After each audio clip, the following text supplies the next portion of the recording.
Welcome back to Brian's Action Figure Reviews, and we're here with another retro wrestling chat. And today we're going to be talking about the King of the Ring Classic from 2001, Kurt Angle versus Shane McMahon in a street fight. Enjoy, you guys! Welcome back to Brian's Action Figure Reviews, and we're back with episode 15 of Retro Wrestle Chat. That's 15 episodes, lads. Wow. So, Tubbs is here, Rich is here, and this week we're talking about the King of the Ring street fight match between Kurt Angle and Shane McMahon. Tell us, Tubbs, why you picked this match.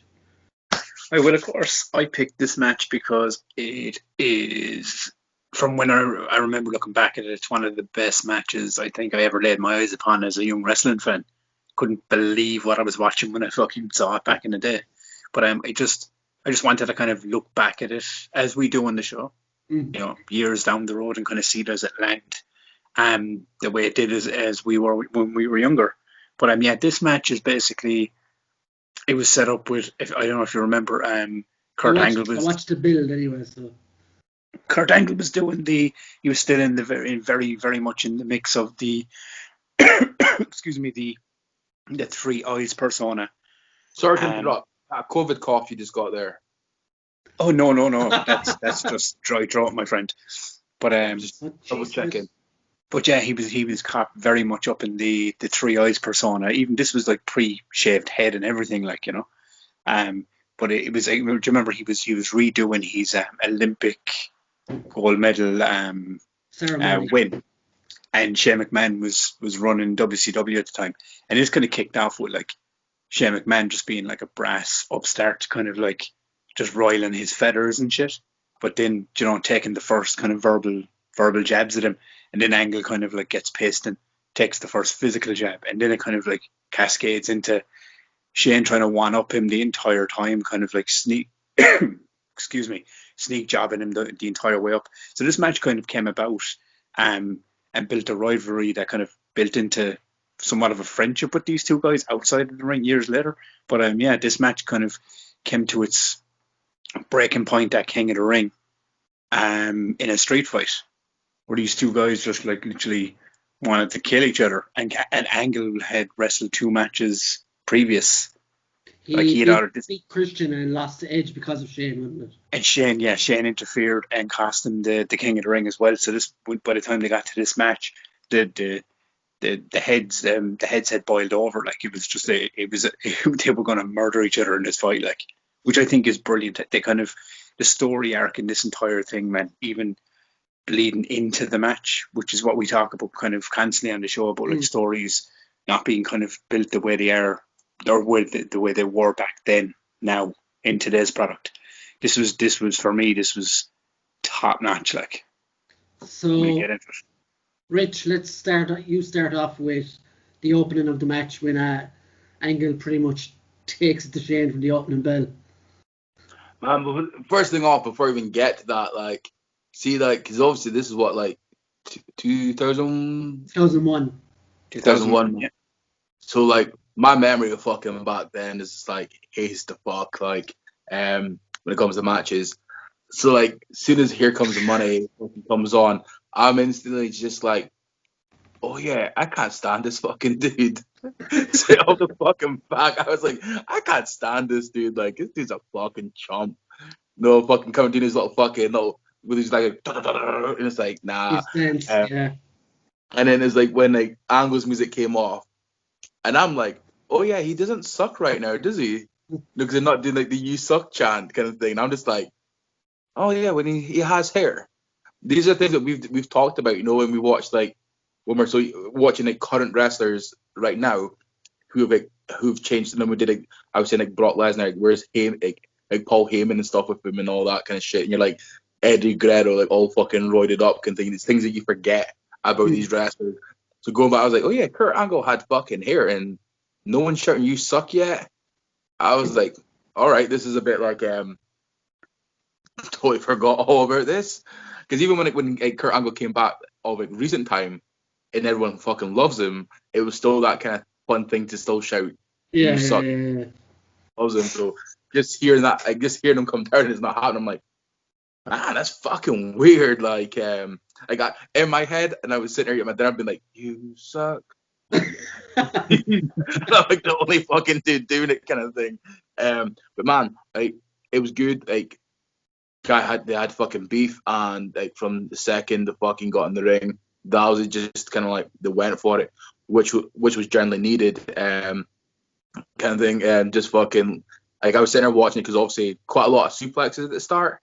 Now being like, man, I wonder if Brock Lesnar was watching this match and being like, I've got an idea now for a fucking match in the future. Just do suplexes. You know, it was good though. But see, like when I was watching this match, you totally forget this is a street fight match. Yeah. Like because there's so much of just like obviously because Angle has majority of the majority of like he's like the main guy right now, and like he's dominating the start of the match kind of thing. So obviously, like he's more of an in-ring performer. I always struggle saying that. Never ask me to say that fast repeatedly, because I'll never put him. Say that fast repeatedly, Rich. In-ring performer. No chance. I'll let you off with that. Go on. But you totally forget what type of match that you are watching. You think it's just going to be a pure scrap in the ring between the two guys until like Shane finally manages to get the upper hand.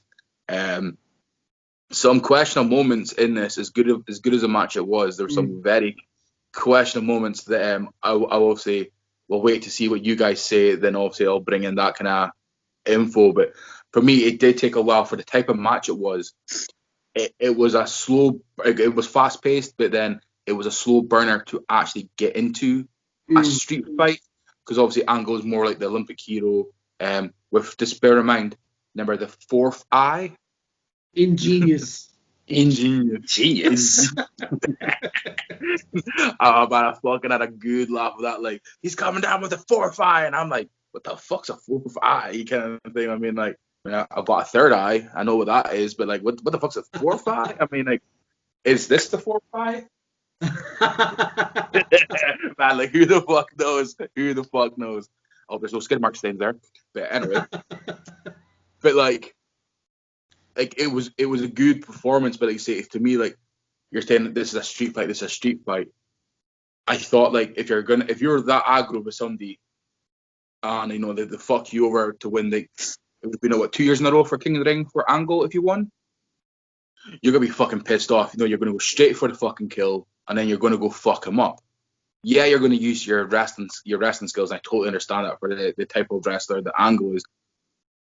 Man, if it was me personally, I'm going to do a couple of suplexes, get the boy down, then I'm going to fucking go into that ring, get the pointless weapons that shouldn't be there, and use them on him, kind of thing.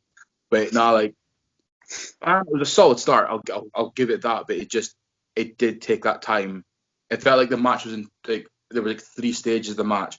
I think that it was like the ring, then it just happened to be like we're gonna fuck about outside round the ring, and then like the final stage was we are now going to take the match to obviously the part that you guys will know about, that everyone should know about this kind of match, and then it went back to it. Kind of felt like this was very much in 3 stages kind of fight, and just to get to the actual type of match it was meant to be, to me it felt like it took a bit too long to get there, and it kind of like I lost interest a bit going back and watching this. This is the second time I watched this match, and I kind of lost a bit of interest, being like, when the fuck are they turning this into a street fight?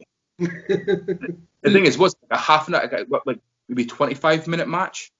Yeah, it was about 28 minutes, I think. So like you think to yourself, it's not actually that long of a match. It took a while to get to where it was meant to be. I think before you go, Tubbs. Go on. I think at the start there, the part you're referencing where he's like, he basically wants to wrestle Shane McMahon to death and fucking humiliate him. That's what I like. I know what you were trying to say there, but like he wanted to make Shane his bitch. He didn't want to just beat him.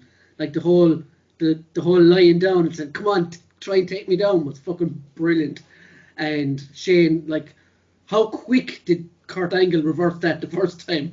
When Shane goes in pure slow and Angle just goes instantly.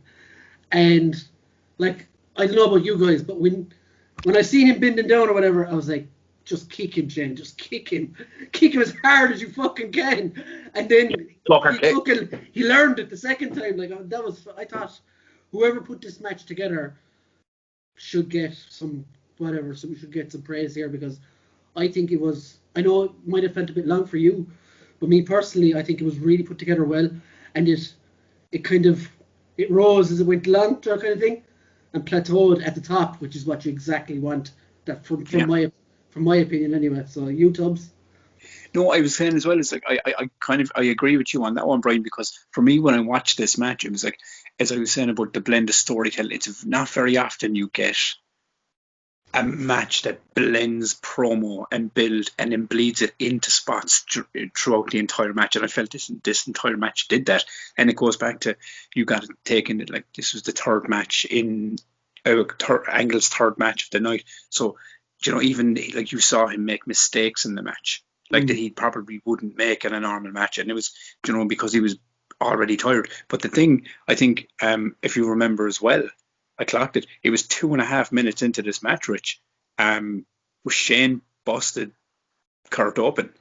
So there was color in this match 2 minutes in, and that was even with the wrestling spots. But I think, going back to what Brian was saying, I agree with him. I think this was set up. Angle was trying to prove a point. Like, you've been trying to fucking catch me off guard and do all these things to me. But I'm gonna show you, even after 2 matches, that I can still wrestle you to death because I am an Olympic gold medalist. Because if you remember, his character was that he was the Olympic gold medalist, Kurt Angle, at this point. And then it was when the point where as Brian said, is when Shane goes the second time and boots him clean into the stomach and learns a lesson, and then it starts to take pace into the more hardcore style of it. And this was a stiff match. Like, there was a section where Angle was on his back hitting him with forearms in the face, and he was lacing those in. Like I just loved the fact that the storytelling aspect of this match was very well told. Do you know what I mean? It was like there were spots in this match that were deliberately done to, even the commentary attached to it were done to mirror that. Oh, this is Angle's third match. Oh, Shane did this to Angle in this part. Do you know, remember there 2 weeks ago he did this. There was a lot of moments that stuff they'd do in the match. It was like when Shane did Angle's own finisher to him. It was, to mirror back to the promos weeks before. And as I said, that's all story built. But it was just, there was so many things in it. But I think the mad thing about this match, Brian, I don't know if you remember this. I don't know if you remember, Rich, was by the end of this match, Angle had bust his tailbone. And Shane was concussed. Just, these two boys were fucking, and it proved it at the end of the match. They finished this match. We'll get to it in a while, but two guys that had been in had went through the wars, and we'll get to it in a while. But you know why? I think as well what was brilliant in this match was the commentary between Heyman and Jim Ross. Mm-hmm. They sold this match absolutely brilliantly. Apart from one moment in the commentary when they compared this match to fucking an Ali match. Yeah, they're always going to get shit like that. Yeah, man, it was just like, they're lucky that was back in 2001. Because they did that now, Twitter would be fucking exploding right now, being like, I can't believe you compared this fucking WWE fake wrestling match to a boxing match. Man, that's totally fucking happening. Those trolls would be out there. It's just like, to me, the commentary was fucking spot on. It was great. Quick question, though. Do you think the Suplex School is in Suplex City? I think that's where Suplex City started and they built outwards. Against the boys, that was the first thing I thought. This was the blueprint for it. I was like, wonder if the school's in Brock Lesnar City. I wonder. And apart from commentary was ace, but apart from it's, to me, I get they're trying to be this, it's how good this match is because the match was that good. But you're really going to compare something like this to an Ali match? You can't do that. You know what I mean? That's fucking stupid. Fuck that shit. Nah. You should take that should have been edited out. Get that shit fucking removed off the network. Fuck that. I don't need to hear I think that's all Paul Heyman though. He'll throw anything out there to fucking push it. I think he gives no fucks though. You know what I mean? He gives no fucks. And Vince knows that kind of thing. But to me, it was just a bit Apples, oranges. No, you can't. Nah. One thing I will say, it was great to hear Jim Ross in like Interested. his in his prime commentary, like, do you know what I mean? Like really, really giving it to like the Oh, yeah. 100% JR, not like, you know, obviously JR has like stumbled a bit over the years, like, do you know what I mean? What I loved in it was like Heyman was fucking reveling in the violence, and JR was like, "Stop the damn match! These guys Yeah. are fucked!" And all this, like, and Heyman was like, "No, do this, do It's a good that, mix, get man. more." It's fucking But it's brilliant. actually like, it's good hearing JR know what he's fucking talking about. Yeah. Like personally now, like when you listen to JR now, you're like, dude, you know what you're talking about, kind of thing. I always remember, like, obviously Jericho, a big rock fanatic, right? He's in Fozzy. I think it was one like recently, like me and my mate were pissed ourselves laughing because the butcher in the Blade, with the Turn the butcher, page, yeah. like, well, the butcher's actually the guitarist for Every Time I Die. Fucking great band. Check him out. And I think he was talking to Chris Jericho, and Chris Jericho was like, yeah, man, he's the guitarist for Every Time I Die. And he was like, I believe Jericho, he's actually the bass player. And it's like, come on, bro, like, do your fucking research. He's actually the guitarist. Come on, like. Yeah, and I'm pretty sure Jericho would have more knowledge on that than JR. Like, Yeah, but then Jericho being professional was like, okay. Kind of thing. This has been like, you don't know shit, old man. But like, getting back to the whole point though, it was like so good to hear like JR fresh, like kind of like this is his peak. This is the freshest commentary you're getting from him. But at the same time, as good as it was, it's kind of heartbreaking to hear, like, to know how good he was to where he is now. I mean, I'm not saying he's a shit commentator.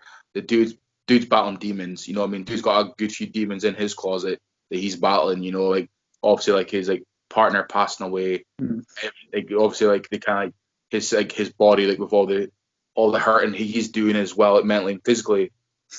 It's like that thing, like, you know, sometimes you kind of hope that your heroes kind of hang up their boots kind of a bit earlier. Like, you kind of maybe wish that, like, JR didn't continue because how great he was, and like he did get to peak and then gradually declined. Like, don't get me wrong, he still have some phenomenal moments in AEW.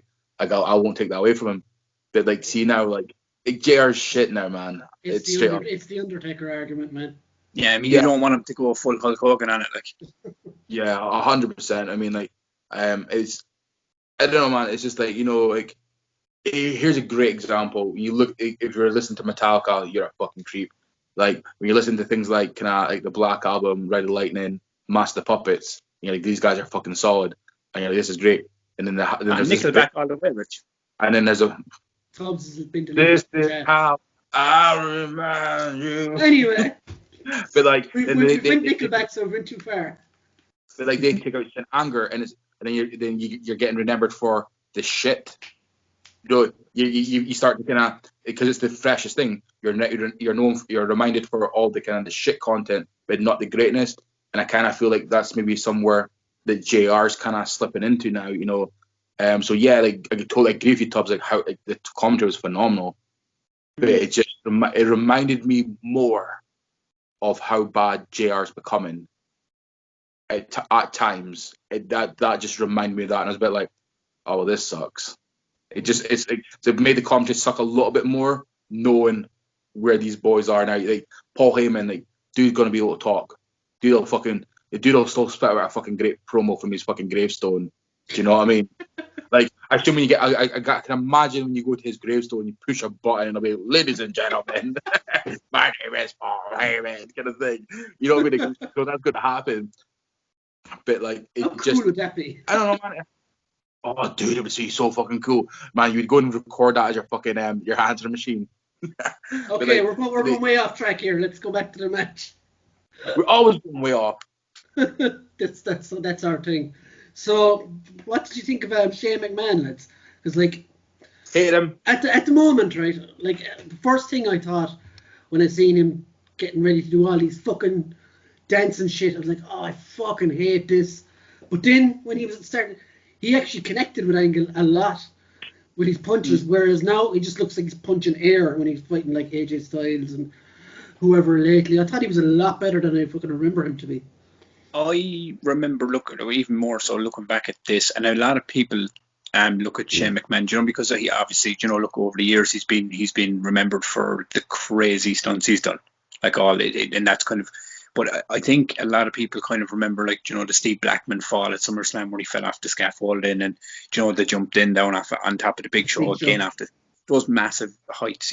But I really think it was this was the match that kind of pushed Shane to another level, because I think he showed people that he wasn't just a spot monkey that would jump off things. He wasn't just, the Vince's son that was just, in there, filling a spot. He actually went out there and they after you know the spot out by the with the King of the Ring glass thing, they could have just called the match off, and but I mean, you've seen interviews with it, you've seen bills, you've seen documentaries.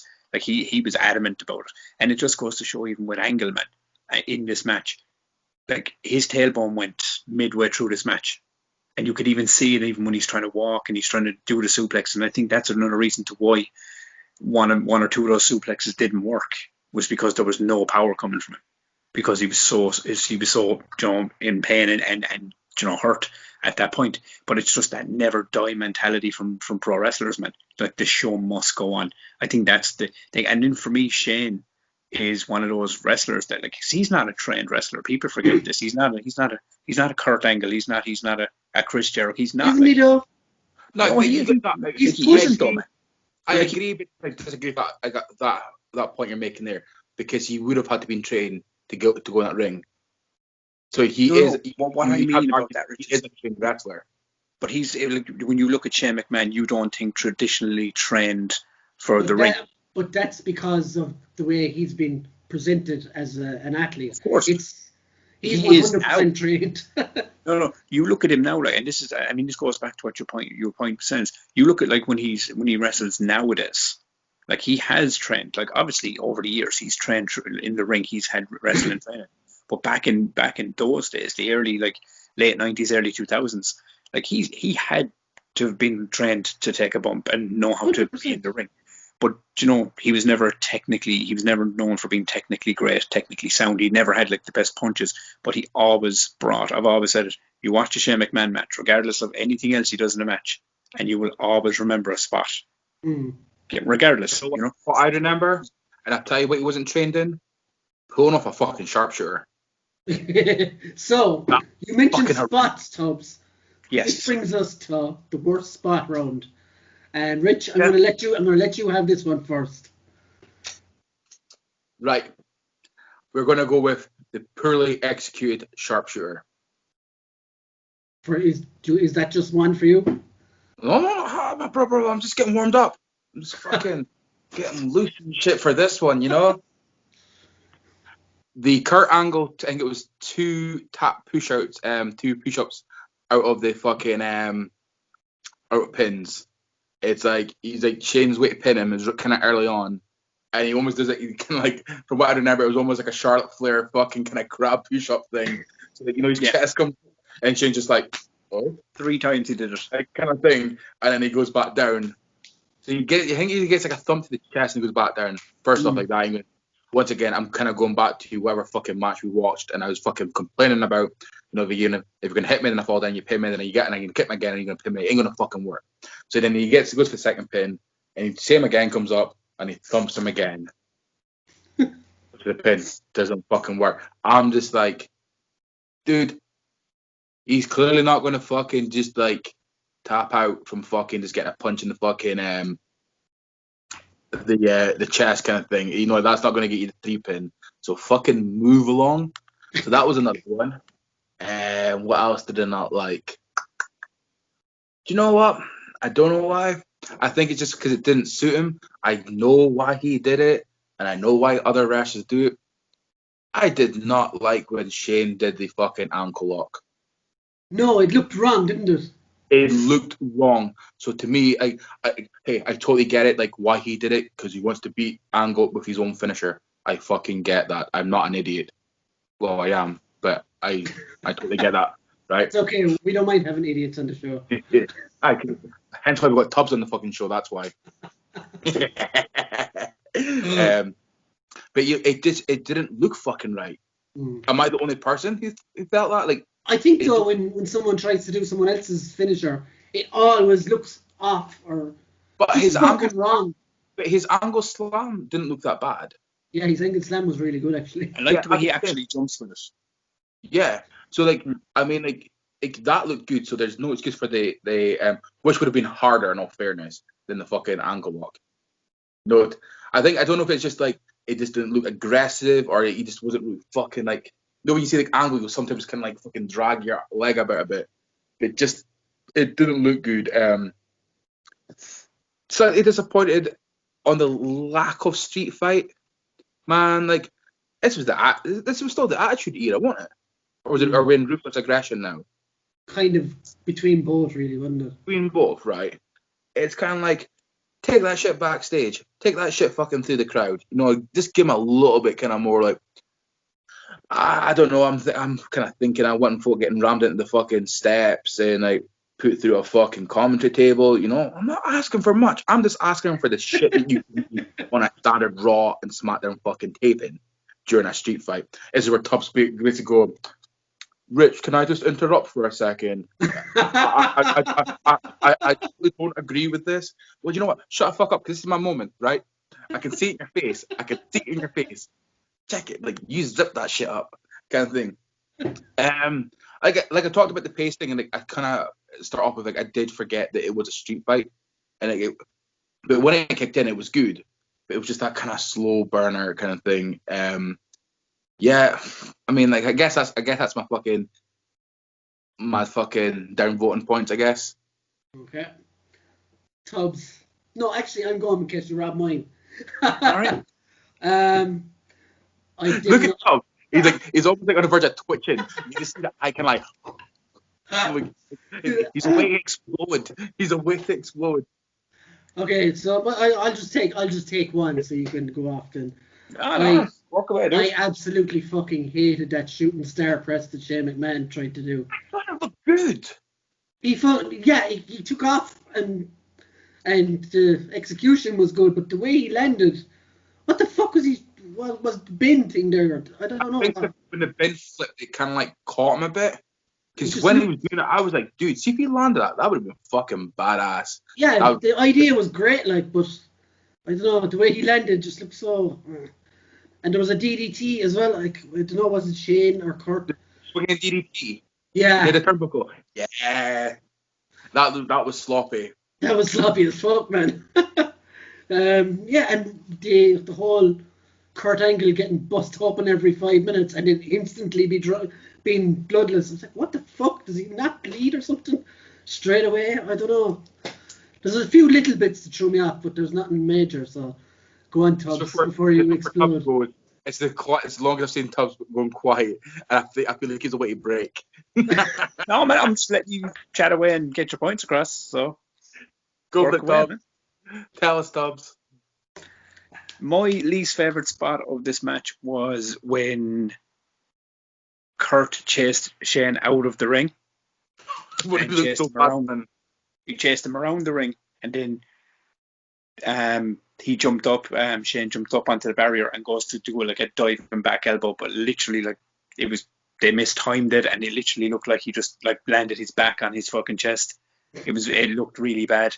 And then straight after that, Shane climbed up on the barrier again to do like a dive, which took like forever to like get Angle in place and get the ref out of the way to dive over the commentary box and land on him.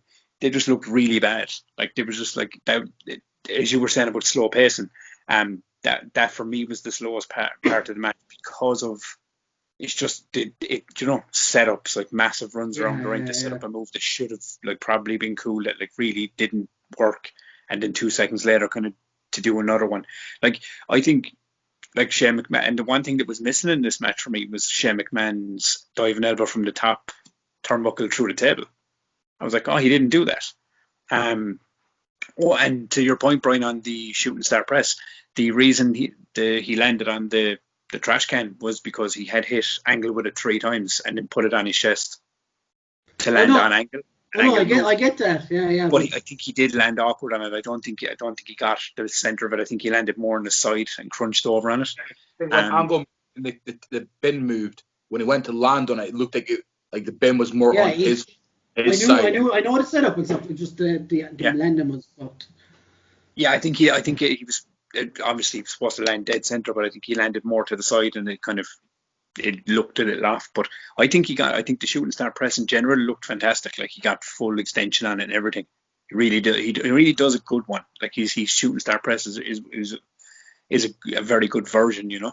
But I mean, there was a lot of things in the match I did like. There was, like, do you know what I mean? But there was Are you moving on to your best spot now? No. I mean, just saying, is like, I mean, Rich already called the sharpshooters and then the ankle locks and things like that. But I think, I mean, the sharpshooter was definitely a botch. You know, they definitely fell down, like, you know. But the ankle lock, I think, was more. I think I mean, Shane isn't the technical one. He's the sloppier of the two. So maybe him doing that angle is purposely looks sloppy because he is the sloppier wrestler, even with his punches and stuff. I mean, you can see it even in the 2-minute mark I mentioned a while ago when he got busted open. Like, when Angle caught his leg and Shane is like striking punches, like he clattered him right in the face with one. And I think, yeah, I agree with you as well on Angle's blood. He like bleeds and then it disappears. You know, it's like Terminator or something that just heals. Yeah, I mean, like, you could see it. He was bleeding above the eye. He was bleeding on his cheek at one point as well. Do you know what I mean? And top of his head. There was a lot of good moments in this match.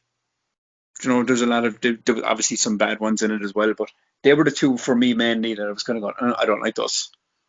So, what would be your best spot? Well, let's start with you. Again, you can stay on the mic for a minute. Right. Well, I mean, obviously, the spots with the glass are fucking. Ouch. Just fucking, like, I mean, I remember, obviously, you know, you'd watch it when you were younger or whatever, and you'd watch it back, but I couldn't get over the thud of Shane McMahon's head on that first suplex. You could hear it, like, I was going, fuck me, he cracked his head. But it wasn't even the first one. Obviously, you know, the botch, he couldn't get him through, then he did it again and he was sent him through. The thing I loved was the second, when he just literally, he suplexed him, and he suplexed him twice in the inside. And you could hear Shane's head bounce off that glass fucking horrendously. And he just gets so pissed and catches him and just fucks him head fired him through it.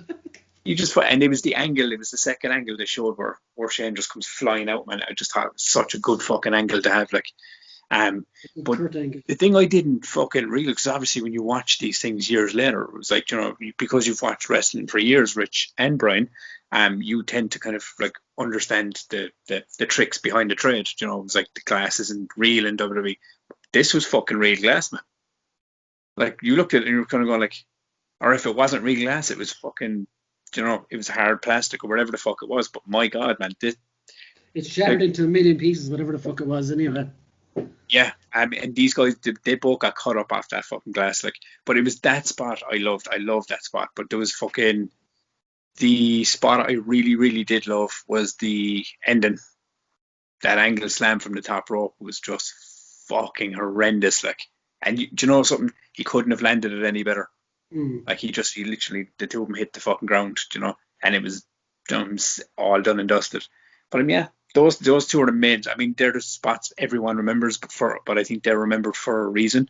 And the thing about this match as well is, minus the sharpshooter thing as well. But if you look at it outside the box on the glass spot, like, you know, there was obvious botches, you know, going in and going out of that. But I think this is one match that took botches, but the botches made the match better, if that makes sense. Because it just, you know what I mean? It just, you could see them, they were fucking, they were going in and out of that glass regardless. So, you know, normally when you see a botch, Rich, like, you know, we've obviously seen botches on matches before, but you kind of look at them and go, oh, that didn't look good, oh shit. But then you look at it in such a way and you just kind of go, oh, well, this is actually after helping this fucking whole spot look way worse, like way more horrendous, because these fucking suplexes are just manky, like.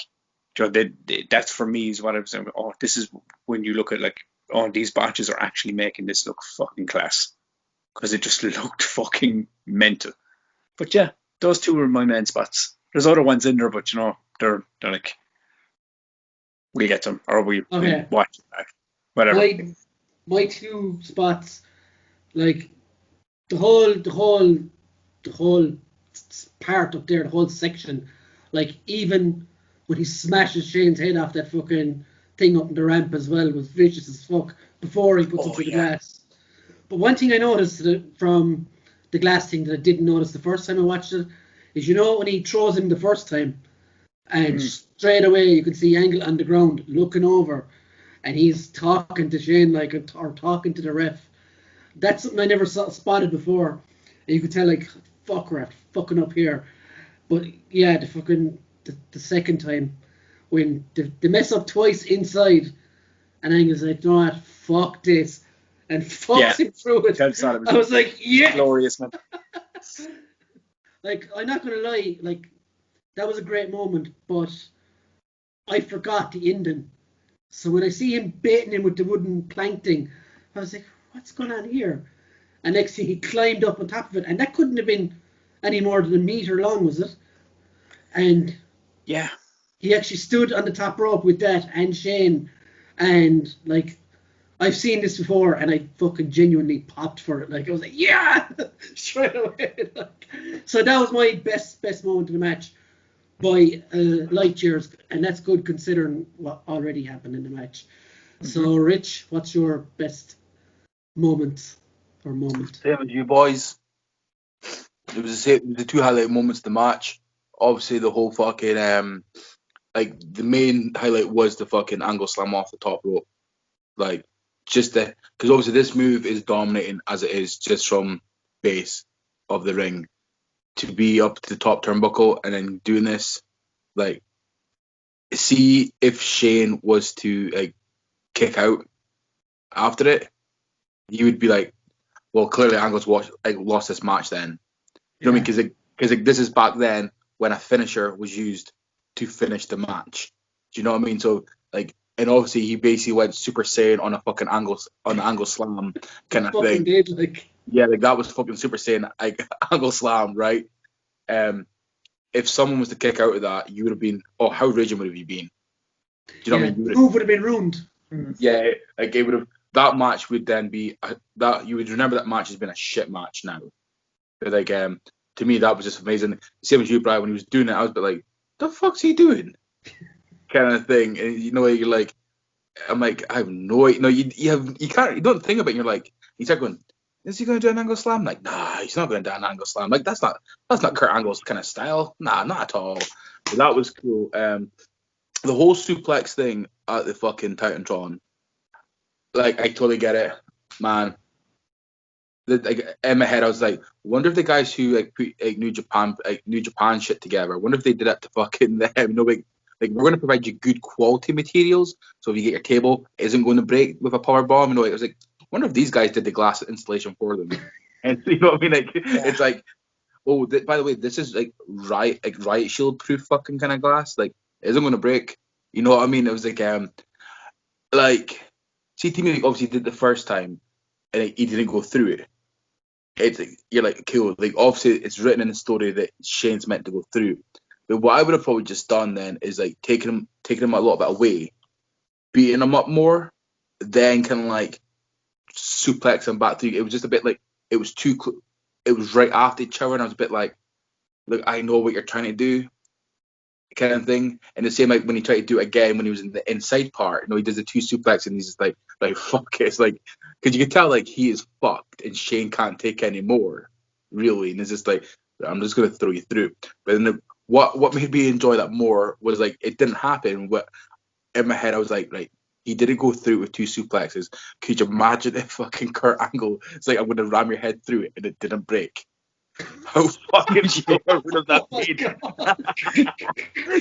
Like, you would have said a massive like donk, and then you'd be like, all right. Split his head in half. If that had happened, then you just be, Kurt Angle would have had to do something else than take him out the broken glass, but already then wheel him down. So like to me that, because I imagine that happening, I was like that made that spot even more funnier and better to me, and I was just like, yeah, man, like that. But like those are my two fucking highlight spots. So like, Yeah. yeah, man. Like I think we all agree like what the best parts were. Like those were the two standout moments. I don't think there's anything else really close to those.